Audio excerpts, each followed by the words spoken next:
Years ago, the old Holloway Manor was the scene of a string of disappearances. Children, mostly, lured into the house by whispers in the dark. Their bodies were never found. The townspeople boarded up the mansion, hoping to silence the horrors within. But it was too late. The house had a hunger of its own. Maria and her friends, bored and seeking a thrill, decided to break into Holloway Manor one cold autumn night. The stories about the house were just that, they believed, stories. Armed with flashlights and youthful bravado, they pried open the wooden boards and stepped into the mansion's dark, musty interior. As soon as they entered, the air seemed to shift, heavy and oppressive.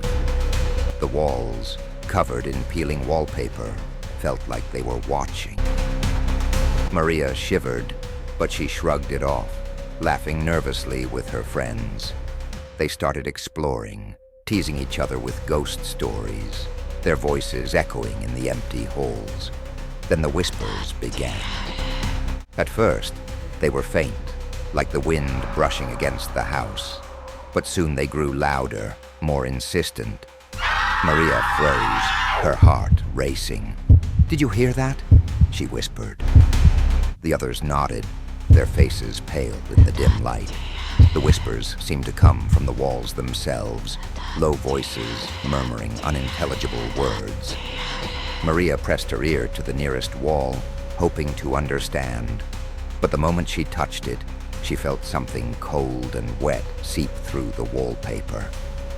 She pulled back her hand, horrified to see it coated in dark, sticky blood.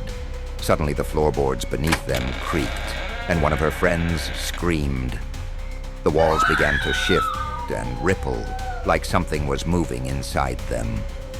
A door slammed shut, and the whispers turned into maddened screams. Maria bolted for the door, but the walls seemed to close in around them. One by one, her friends were dragged into the darkness, their terrified cries swallowed by the house. Maria barely made it out, but when she looked back, she saw the walls had gone silent. The house was still, waiting.